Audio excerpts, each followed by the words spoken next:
بسم اللہ الرحمن الرحیم الحمد للہ رب العالمین والصلاة والسلام علی سید الانبیاء والمرسلین سیدنا و نبینا و مولانا محمد وعلی آلہ و اصحابہ اجمعین اما بعد فعن عقبۃ بن عامر رضی اللہ تعالی عنہ قال لقيت رسول الله صلى الله عليه وسلم فقلت من نجات فقال أملك عليك لسانك وليسعك بيتك وابكي على خطيئتك أو كما قال رسول الله صلى الله عليه وسلم رواه أحمد والترمذي۔ محترم علماء کرام، بزرگوں، بھائیوں، عزیزو، رمضان المبارک کی آج 25ویں تاریخ ہے۔ عشرہ اخیرہ بھی آدھا گزر چکا ہے، چند روز باقی رہ گئے ہیں، اور رمضان کا جتنا آخر آتا جاتا ہے اتنا ہی زیادہ قیمتی ہوتا جاتا ہے۔ اس لیے اب تک ہم نے رمضان المبارک کی برکتوں اور اعتکاف کی خصوصیات کو حاصل کرنے کی جتنی کوشش کی ہے، جتنی محنت کی ہے، اس میں ہمیں مزید اضافہ کر دینا چاہیے، اور ہر ایسے کام سے احتراز کرنا چاہیے جس سے ہمارا یہاں کا آنا اور یہاں کا قیام مجروح ہوتا ہو، متاثر ہوتا ہو۔ اسی مناسبت سے میں نے آپ کے سامنے حضرت عقبہ ابن عامر رضی اللہ تعالیٰ عنہ کی ایک حدیث کا متن پیش کیا ہے۔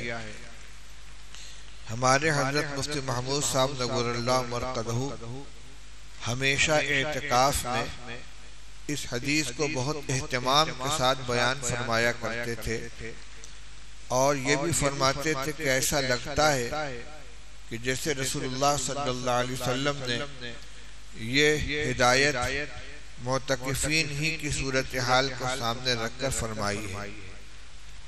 حدیث کا مضمون یہ ہے، حضرت عقبہ ابن عامر رضی اللہ تعالیٰ نے ایک صحابی ہیں، فرماتے ہیں کہ میں نے رسول اللہ صلی اللہ علیہ وسلم سے ملاقات کی تو میں نے عرض کیا کہ من نجات، نجات کا راستہ کیا ہے، نجات کا طریقہ کیا ہے، کس عمل کے ذریعے کس طریقے سے نجات حاصل ہوگی۔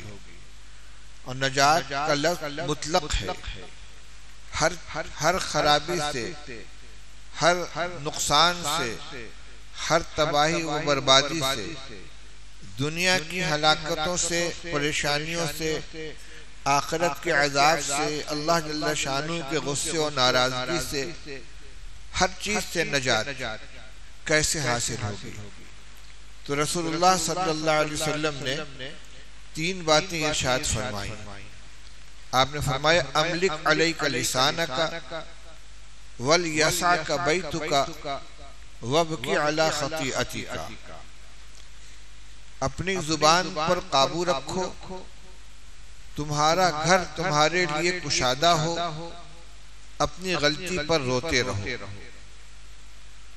ان میں سے ہر ایک کی مختصر تشریح آپ کے سامنے پیش ہے۔ سب سے پہلا ٹکڑا ہے املک علیک لسانک، زبان کو قابو میں رکھو، جس کا حاصل ہوا زبان کی حفاظت۔ نبی کریم صلی اللہ علیہ وسلم نے بہت تاکید کے ساتھ زبان کی حفاظت کرنے کا حکم فرمایا ہے۔ الگ الگ عنوان سے، الگ الگ طریقے سے اس طرف آپ نے متوجہ فرمایا ہے۔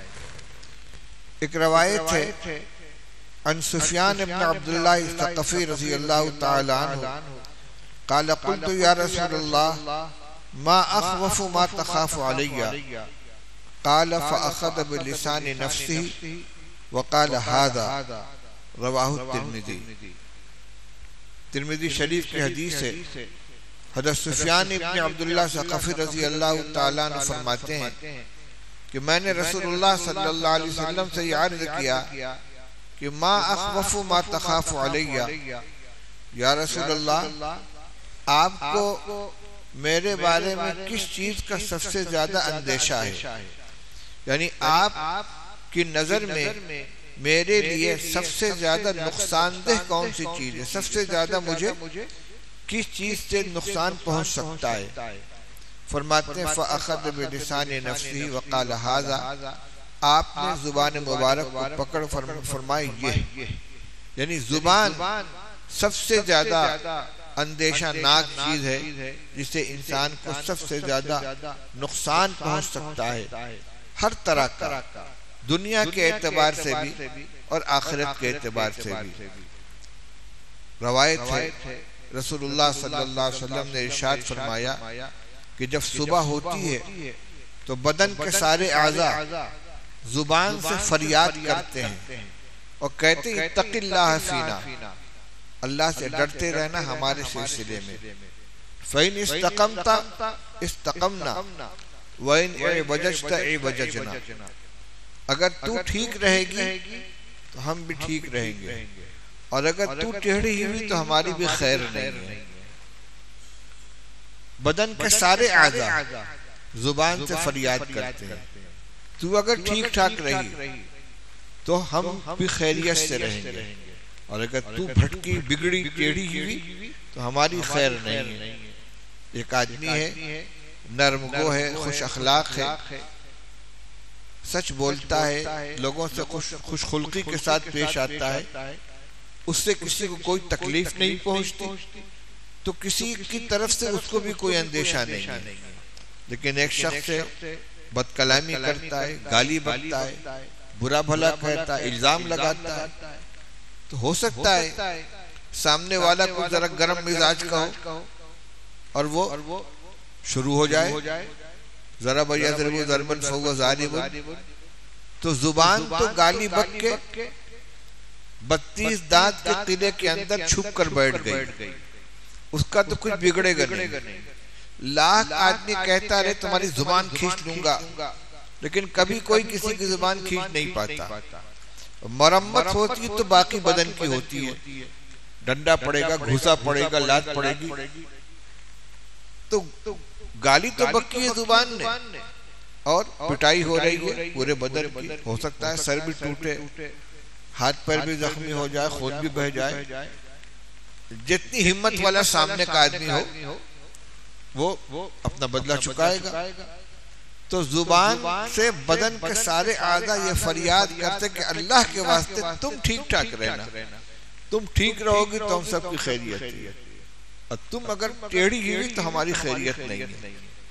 یہ تو نقد معاملہ ہے، اور باقی آخرت کا معاملہ بھی زیادہ تر زبان ہی سے متعلق ہے۔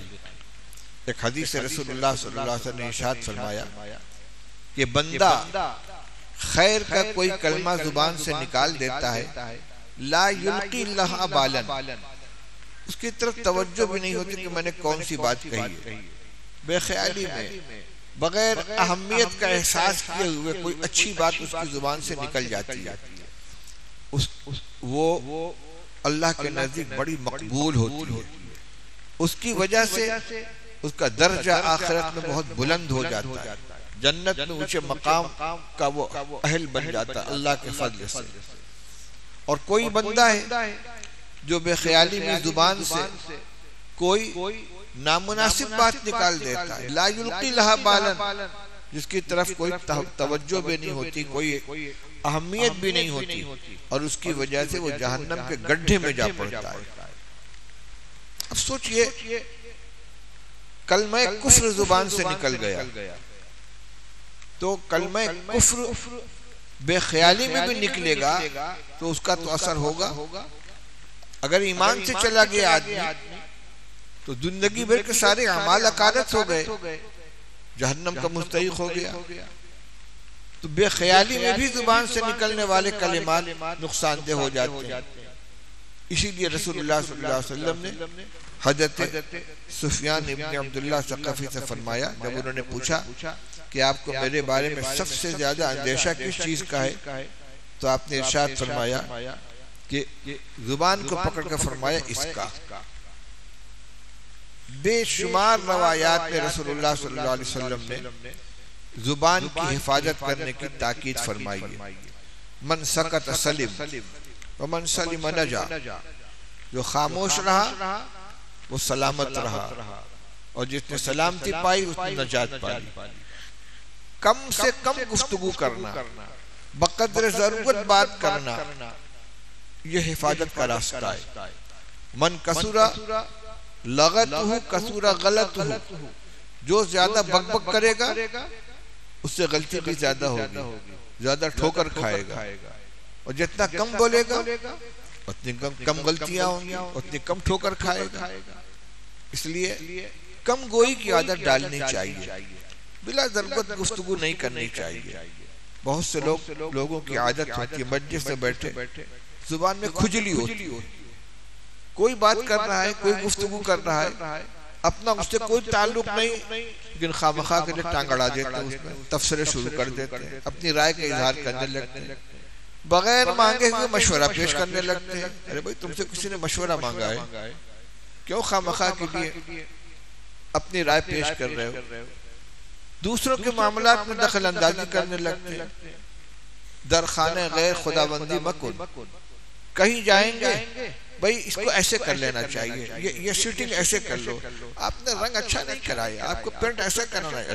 خواہ کے لیے دوسرے کے معاملات میں ٹانگ اڑانا، دخل اندازی کرنا لا یعنی کسی کا کام ہے. حضرت زین العابدین رحمت اللہ علیہ کی روایت ہے، عن علی بن حسین رحمہ اللہ تعالی قال قال رسول اللہ صلی اللہ علیہ وسلم من حسن اسلام المرء ترکہ ما لا یعنی. آدمی کے اسلام کی خوبی یہ ہے کہ لا یعنی چیز کو چھوڑ دے. یہاں لا یعنی میں لا یعنی گفتگو بھی شامل ہے اور لا یعنی کام بھی داخل ہے. ایسا کوئی کام جو لا یعنی کس کو کہتے ہیں؟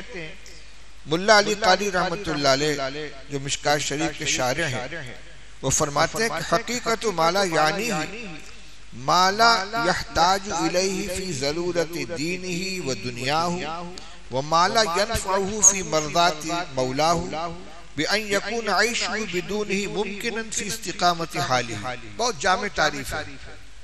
فرماتے ہیں کہ لا یعنی سے مراد وہ چیز ہے کہ جس کی نہ انسان اپنے دین کے سلسلے میں محتاج ہو جس کی طرف، نہ دنیا کے سلسلے میں، نہ دین کی کوئی ضرورت اس پر موقوف ہے، نہ دنیا کی کوئی ضرورت اس پر موقوف ہے، اس کے بغیر اپنا کام چل سکتا ہے. تو ایسے کام کا کرنا یہ لا یعنی کے اندر مبتلا ہونا ہے.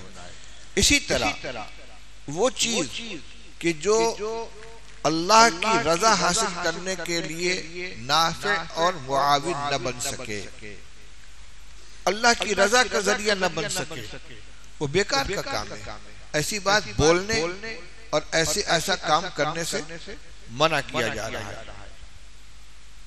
لقمان حکیم سے کسی نے پوچھا تھا کہ جو مقام تم کو حاصل ہوا ہے یہ مقام کیسے حاصل ہوا؟ تو انہوں نے چند چیزیں بیان کی تھی، وہ سب ذہن میں محفوظ نہیں ہے. اس میں ایک یہ بھی تھا کہ میں لا یعنی سے پرہیز کرتا ہوں، اس لیے اللہ تعالیٰ نے ان کو حکمت و دانائی عطا فرمائی کہ ان کے زبان سے نکلنے والے بول کو اللہ نے قرآن پاک کے اندر محفوظ کیا ہے. بندے لقمان کے نام سے کتابوں میں اس کو درج کیا گیا ہے. وَإِذْ قَالَ لُقْمَانُ لِابْنِهِ وَهُوَ يَعِظُهُ يَا بُنَيَّ لَا تُشْرِكْ بِاللَّهِ إِنَّ الشِّرْكَ لَظُلْمٌ عَظِيمٌ. پڑھتے چلے جائیے سورہ لقمان کے رکوع کو، کتنی قیمتی نصیحت ہے. وہ لا یعنی میں نہیں ہے. لا یعنی سے جب پرہیز کریں گے تو زبان سے حکمت کے بول نکلیں گے، دانائی کی باتیں نکلیں گی. اس لیے رسول اللہ صلی اللہ علیہ وسلم نے حضرت عقبہ ابن عامر رضی اللہ تعالیٰ عنہ کے اس سوال پر کہ نجات کا کیا راستہ ہے، سب سے پہلی بات آپ نے جو ارشاد فرمائی کہ اپنی زبان کو قابو میں رکھو. زبان کی آفتوں میں بہت سی آفتیں، جھوٹ بولنا، غیبت کرنا، کسی پر الزام لگانا، سخت کلامی کرنا، یہ سب زبان کی آفتیں ہیں. جھوٹ بولنا جس کے لیے مستقل باب ہے، اور رسول اللہ صلی اللہ علیہ وسلم نے فرمایا ان الصدق یہدی الی البر والبر یہدی الی الجنہ وان الکذب یہدی الی الفجور والفجور یہدی الی النار، او کما قال رسول اللہ صلی اللہ علیہ وسلم۔ سچ بولنا نیکی کا راستہ بتاتا ہے اور نیکی جنت میں لے جاتی ہے، جھوٹ بولنا بدی کا راستہ دکھلاتا ہے، بدی جہنم میں لے جاتی ہے۔ اسی طریقے سے آج نے فرمایا کہ اگر کوئی آدمی جھوٹ بولتا ہے تو اس کے منہ سے ایسی بدبو نکلتی ہے کہ رحمت کا فرشتہ 1 میل دور چلا جاتا ہے، بھاگ جاتا ہے۔ ہمیں تو محسوس نہیں ہوتا، لیکن رحمت کا فرشتہ اس بدبو کو محسوس کرتا ہے۔ ایسے ہی ایک روایت ہے، وہ سنا دوں آپ کو، ان سفیان ابن اسد الحضرمی رضی اللہ تعالی عنہ قال سمعت رسول اللہ صلی اللہ علیہ وسلم یقول کبرت خیانتا ان تحدث اخاک حدیثا هو لك به مصدق وانت به کاذب، رواہ ابو داؤد۔ سفیان ابن اسد حضرمی رضی اللہ تعالی فرماتے ہیں کہ میں نے رسول اللہ صلی اللہ علیہ وسلم کو فرماتے ہوئے سنا کہ یہ بہت بڑی خیانت ہے کہ تم اپنے بھائی سے کوئی بات کہو، وہ تو تم کو سچا سمجھتا اور تم اسے جھوٹ بولو۔ یہ جھوٹ بھی ہے اور خیانت بھی ہے۔ تم کو دیندار سمجھتا ہے، نیک آدمی سمجھتا ہے، شکل صورت نیک لوگوں جیسی ہے، وہ بھروسہ کرتا ہے تمہاری بات کے اوپر، اور تم اسے جھوٹ بول رہے ہو، اس کے اعتماد کو بھی ٹھیس پہنچا رہے ہو۔ یہ خیانت ہے۔ تو جھوٹ بولنا مطلق برائی ہے، لیکن خاص طور سے وہ لوگ کہ جو اپنی وضاحت شکل و صورت کے اعتبار سے اور دوسروں کی نگاہوں میں نیک، اچھے، شریف سمجھے جاتے ہیں، ان کی زبان سے اگر جھوٹ نکلتا ہے تو یہ کئی اعتبار سے خرابیوں کا مجموعہ بنا ہوا ہے۔ غیبت، جہاں بیٹھیں گے دوسرے کا تذکرہ پس پشت ہو جائے گا، شکایت ہونے لگے گی، چاہے وہ مبنی پر حقیقت ہی کیوں نہ ہو، اس لیے کہ غیبت کے لیے جھوٹا الزام لگانا ضروری نہیں ہے۔ حدیث میں رسول اللہ صلی اللہ علیہ وسلم نے پوچھا جانتے ہو غیبت کیا ہے؟ پھر آپ نے فرمایا ذکرک اخاک بما یکرہ، تمہارا اپنے بھائی کی غیر موجودگی میں اس کی کوئی ایسی بات ذکر کرنا جو اس کو ناگوار ہو۔ صحابہ نے پوچھا کہ یا رسول اللہ، جو بات اس کی طرف منسوب کی جا رہی ہے اگر وہ اس کے اندر موجود ہو اور سچی بات ہم کہیں تب بھی وہ غیبت ہے؟ فرمایا سچی بات کہو گے تبھی تو غیبت ہے، اور اگر اس کے اندر وہ عیب موجود نہیں ہے اور تم اس کی طرف نسبت کر رہے ہو، اس پر الزام لگا رہے ہو، فقط بہتہ، تب تو تم نے بہتان باندھا ہے۔ وہ غیبت کے ساتھ ساتھ بہتان تراشی بھی ہے جو گناہ کبیرہ ہے۔ بیعت کے وقت اکابر مشائخ جن چیزوں سے توبہ کراتے ہیں اس میں آخری اقرار یہ لیا جاتا ہے کہ کسی پر ناحق تہمت نہیں لگائیں گے۔ اذا جاءك المؤمنات يبايعنك على الا يشركن بالله شيئا ولا يسرقن ولا يزنين ولا يقتلن اولادهن ولا يأتين ببهتان يفترينه بين ايديهن وارجلهن، اقرار کرو کہ ہم گڑھ کر کوئی جھوٹی بات تہمت کے طور پر نہیں کہیں گے، اس کا اقرار کرو۔ اقرار کرنے پر بیعت ہوتی ورنہ نہیں ہوتی۔ ولا یعصینک فی معروف، کسی اچھی بات حکم میں آپ کی نافرمانی نہیں کریں گے۔ جب یہ عورتیں اقرار کریں تو آپ بیعت کر لیجیے۔ تو الزام لگانا کسی کے اوپر، چاہے سامنے بیٹھ کر الزام لگایا جائے اور یا کسی کی غیبت کی جائے اور اس غیبت کے اندر غیر واقعی عیب اس کی طرف منسوب کیا جائے، یہ بہت بڑا گناہ کبیرہ ہے۔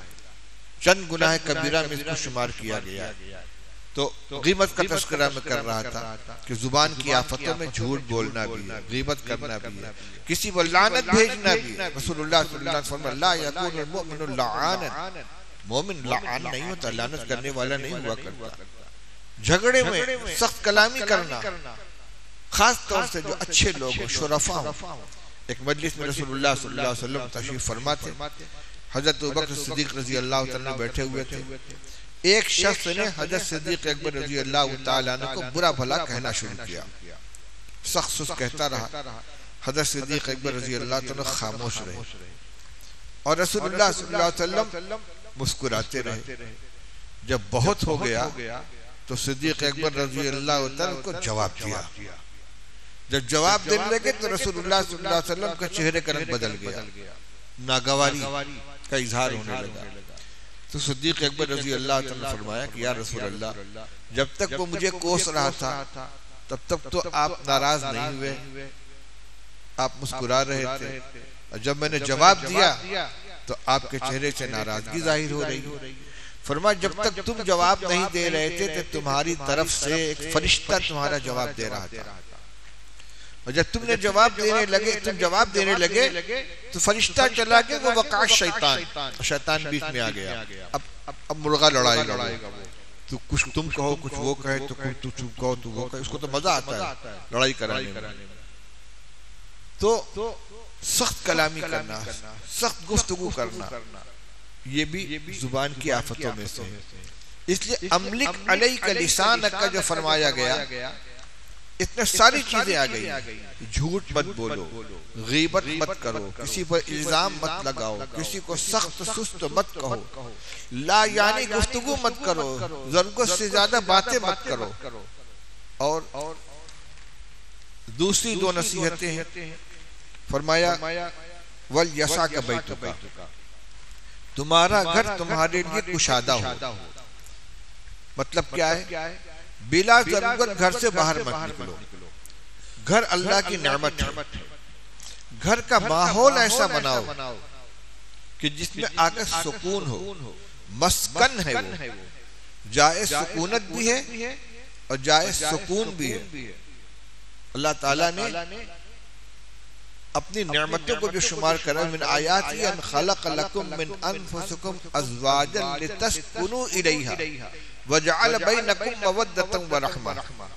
اللہ کی قدرت کی نشانیوں میں ایک نشانی یہ بھی ہے کہ اس نے تمہاری جنس سے تمہاری بیوی پیدا کی ہے. کس لیے؟ لتسکنوا الیہا, تاکہ اس کے پاس پہنچ کر تم کو سکون حاصل ہو.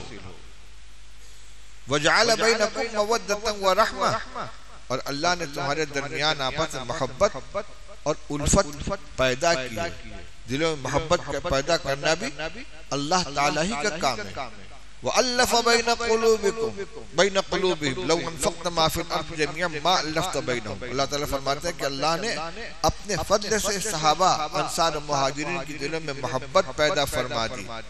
اگر آپ پوری زمین کا خزانہ بھی خرچ کر دیتے تو آپ محبت پیدا نہیں کر سکتے. تو محبت اللہ کی طرف سے آتی ہے, یہ اللہ کا انعام ہے.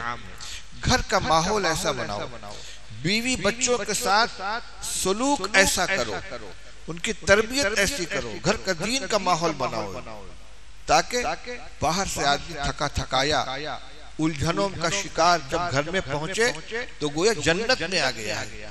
ایسا نہ ہو کہ گھر میں آتے ہی لگے کہ جہنم میں آ گیا, گھر جہنم کا نمونہ بناؤ. تو پہلے تو گھر کو جنت بناؤ, گھر کا ماحول اچھا کرو, اور پھر اپنا وقت زیادہ سے زیادہ گھر میں خرچ کرو. دو مقصد سے, ایک تو یہ کہ باہر فتنے پھیلے ہوئے ہیں, نگاہ کی خرابی, زبان کی خرابی, خیالات کی بربادی بازاروں میں ہوگی, بد نظری کے شکار ہوگی. دوسری چیزیں اور دوسروں کی دولت, گاڑی, تجارت دیکھ کر دل میں حرص پیدا ہوگی, طمع پیدا ہوگی. وَلَا تَمُدَّنَّ عَيْنَيْكَ إِلَىٰ مَا مَتَّعْنَا بِهِ أَزْوَاجًا زَهْرَةَ الْحَيَاةِ الدُّنْيَا. فرمایا کہ اے نبی, آپ اپنی نگاہیں ان چیزوں کی طرف مت اٹھائیے جو ہم نے ان دنیا والوں کو دنیا کی زیب و زینت دے رکھی ہے. نگاہ کا ایک غلط استعمال یہ بھی ہے کہ حرص, طمع اور لالچ سے دوسروں کی دنیاوی چیزوں کو دیکھا جائے. بازار میں جائیں گے تو یہ بڑی چمچماتی ہوئی کار ہے, بہترین شو روم ہے, یہ کپڑا میرا ہوتا, یہ سوٹ میں لے لیتا. گھر میں رہو گے ان چیزوں پر نظر نہیں پڑے گی. عورتیں چلتی ہوئی نظر آئیں گی, دنیا داروں کے ساتھ صحبت ہوگی, دنیا داروں میں بیٹھو گے, دنیا ہی کا صرف تذکرہ ہوگا. اور جیسی صحبت ہو تو اس کا اثر فوراً پہنچتا ہے. رسول اللہ صلی اللہ علیہ وسلم نے اچھے اور برے ہم نشین کی جو مثال دی ہے کہ اچھے ہم نشین کی مثال اس شخص جیسی ہے جو کسی عطر فروش کی دکان پر جا کر بیٹھے. فرمایا یا تو وہ اس سے کچھ خرید لے گا یا وہ اس کو کچھ دے گا، اور اگر کچھ نہیں کرے گا تو بھی کپڑے میں عطر کی خوشبو بس جائے گی. اور برے ہم نشین کی مثال لوہار کے بھٹی کے پاس بیٹھنے والی جیسی ہے. یا تو اس کی چنگاری اڑ کر کپڑے کو جلا دے گی یا دھوئیں سے کپڑا کالا ہو جائے گا، اور اگر اتنا بھی نہیں ہو کم سے کم دھوئیں کی ناگوار مہک کپڑے میں بس جائے گی. تو بازار میں جائیں گے بلا ضرورت جائیں گے تو کیا ہوگا؟ وہاں آخرت کی باتیں تھوڑی ہوں گی، ساری دنیا داری کی باتیں ہوں گی. وہ اسی کی محبت دل کے اندر پیدا ہوگی. اس لیے منع نہیں کیا جا رہا ہے ضرورت کے لیے بھی باہر مت نکلو، لیکن گھر کو اللہ کی نعمت سمجھو، گھر تمہارے لیے کشادہ ہو، گھر کاٹنے کو نہ دوڑے، گھر کو تنگ نہ سمجھو. اور آخری بات فرمائی وَبْكِ عَلَىٰ خَطِیئَتِکَ، اپنی غلطی پر آنسو بہاتے رہو. ہمارے حضرت مفتی صاحب نے قرر اللہ مرقدہ اس کو معتکفین کی ہدایت کے لیے ہدایت نامہ قرار دیتے تھے. حالت اعتکاف میں اللہ کے گھر میں ہونا تینوں بات کا خیال رکھو. سب سے پہلی بات کم بولو، بقدر ضرورت گفتگو کرو. بار بار سنا رہا ہوں کہ شیخ الحدیث مولانا زکریا صاحب رحمۃ اللہ علیہ اپنے اعتکاف میں سخت ناراض ہوتے تھے اگر لوگ بات چیت کرتے تھے آپس میں. فرماتے تھے پیارو خوب کھاؤ خوب سو، کوئی پابندی نہیں، وہ باتیں مت کرو. اور اگر کہیں سے خسر پھسر کی آواز سنائی دیتی تو فرماتا نکل جاؤ یہاں سے، جس سے باتیں کرنا ہو چلا جائے.